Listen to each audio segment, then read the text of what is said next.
Comment réviser efficacement ses examens, ses concours, ses partiels en période de confinement? Autrement dit, quels sont les secrets de productivité qui te permettent de réviser tes cours de façon 100% efficace? Eh bien, c'est ce dont on va parler dans cette vidéo aujourd'hui, puisqu'on va parler de productivité, d'efficacité et d'organisation. Parce que j'imagine qu'au fur et à mesure que le confinement avance, c'est de plus en plus dur psychologiquement, c'est de plus en plus dur moralement, et puis en plus, quand on bosse chez soi, quand on travaille à domicile, le pire, c'est que les distractions sont nombreuses. Ce qui fait qu'on n'est pas forcément efficace, ce qui fait qu'on n'est pas forcément productif et qu'on n'est pas forcément non plus organisé. C'est la raison pour laquelle dans cette vidéo, je vais te donner 5 conseils. 5 conseils ultra simples que tu peux mettre en place immédiatement, tout de suite après la fin de la vidéo et qui vont te permettre de travailler de façon 3 fois plus efficace. Mais avant de te donner ces 5 règles universelles de productivité, ces 5 règles d'efficacité, je me présente très rapidement. Moi, c'est Jurixio, je suis enseignant en droit à Lyon et sur YouTube, je donne des conseils, des astuces, des petits tips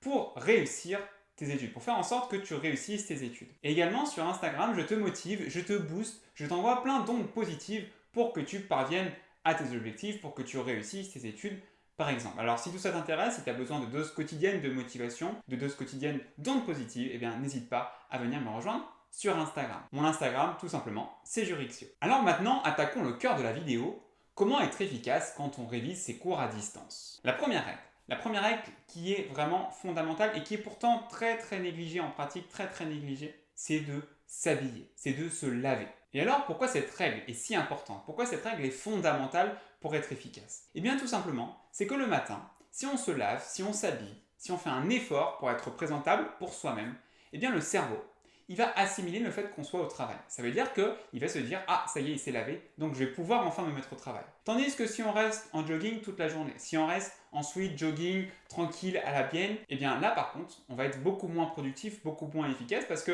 le cerveau va assimiler le fait qu'on soit en jogging et donc on n'aura pas forcément cet état d'esprit pour travailler.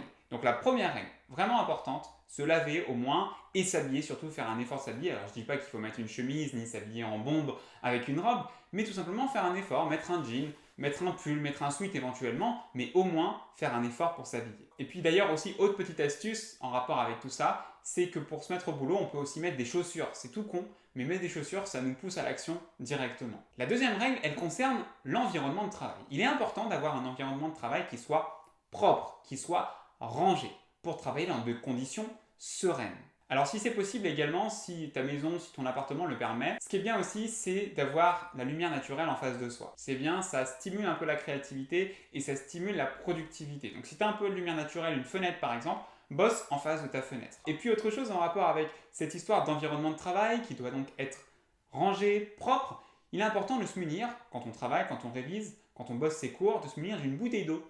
C'est tout simple, mais le fait de pouvoir s'hydrater, ça va là encore renforcer notre productivité, notre efficacité. La troisième règle fondamentale pour bien réviser ses cours à distance, la troisième règle fondamentale, c'est de travailler par session. Et bien la première chose que ça implique, c'est que tout d'abord, on fait par exemple, alors là c'est ce que je te propose, première chose c'est par exemple de faire des sessions de 50 minutes, 10 minutes de pause. 50 minutes de travail, 10 minutes de pause. Comme ça, le fait d'avoir des pauses, souvent, ça va te permettre de te régénérer un petit peu, de te reposer, de te détendre au moins 10 minutes, et après on s'y remet. N'hésite pas à alterner les matières en fonction des journées, des demi-journées. Par exemple, peut-être que tu fonctionnes par demi-journée, le matin et l'après-midi. Et bien si tu fonctionnes par demi-journée, fais une matière le matin et fais une autre matière l'après-midi. Tout ça pour éviter d'imploser et toujours réviser la même chose. Ensuite, quatrième règle. Quatrième règle, est-ce qu'il faut faire un planning de révision? Eh bien pour ma part, en tout cas, j'ai jamais trop été fan des plannings. J'ai expérimenté ça au cours de mes études de droit, au début surtout, et en réalité je me suis rendu compte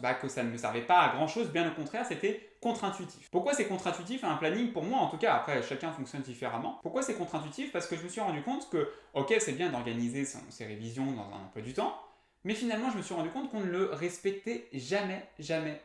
Et donc, vu qu'on ne le respectait jamais, ça rajoutait une dose de stress, d'angoisse. On se dit, ça y est, je suis en retard sur mes révisions vu qu'on ne le respectait pas. C'est pour ça que moi, j'ai décidé d'arrêter les plannings.